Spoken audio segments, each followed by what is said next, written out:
Assalamu alaikum, dear students. I am Omar Farooq, and you are watching English with Omar. Today, we are going to discuss a very important part of speech, that is verb. So, a verb is a word which denotes an action, state, or occurrence. Verb is king in English. The shortest sentence contains a verb. You can make a one-word sentence with a verb, for example, stop. You cannot make a one-word sentence with any other type of word. It means that verb is the king. Verb is the most prominent, most significant part of a sentence, which completes the sentence, which gives some meaning. So therefore, I have noted here, verb is a king in English, just like in a kingdom, king is the most prominent figure. So a verb is the most prominent part in a sentence.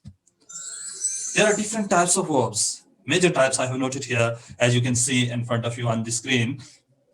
Action verbs are there: transitive, intransitive, auxiliary, stative, modal, phrasal, and irregulars. Now we are going to discuss each kind in detail. So first of all, when we talk about verb, there is a verb talk about the action or state of any noun. And the verb which talk about the action is called action verb, and the verb which talk about the state is called stative verb. And the verb which links verb with the subject or with object, which you can say plays the role of linking, which plays the role of connection, is called linking verb.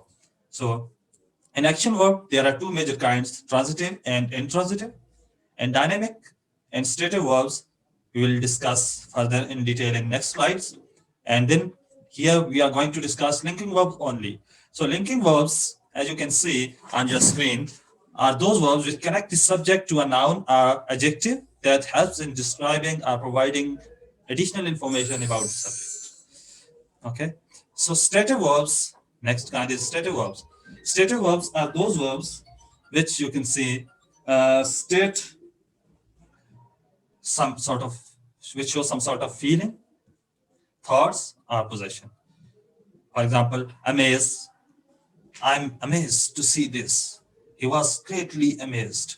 Appreciate, astonish, etc. These are all feelings, and these verbs are called stative verbs. Thoughts are also stative verbs. Agree, believe. Possessions, for example, belonging, belong, have, own, possess, etc. So such sort of verb which shows some sort of state of mind, whether they are feelings, thoughts, or possession, they are called stative verbs. Next card, next type is called helping verbs, also called auxiliary verbs. As you can see, two names are mentioned here. So is, am, are, was, were, be. Sometimes they are main verbs, but mostly they are helping or auxiliary verbs. How? For example, I'm sorry for what I have done.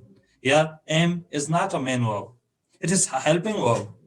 It supports the main verb, and therefore it is called helping or auxiliary. So next example you can see here, he is a great all-round player.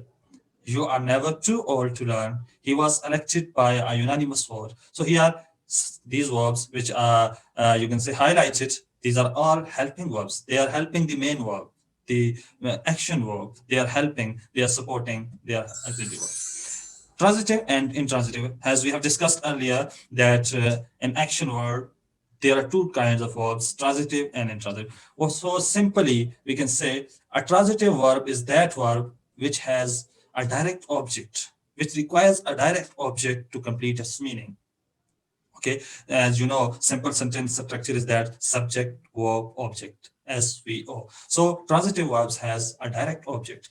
These all verbs I have noted a number of examples in front of you. These are all transitive verbs because they require object to complete their meaning. Then comes intransitive verbs. Obviously, intransitive verbs are those verbs which do not require object to complete their meaning, which do not have direct object. For example, fly, act, march, adapt. You can see the crow is flying. Okay, so there is no need of object.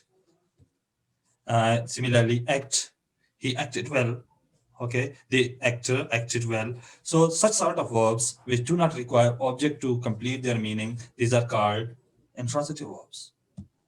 Next kind is very simple, very common, that is regular and irregular verbs. So regular verbs are those verbs which make their past and past participle mean second and third form simply by adding d or ed.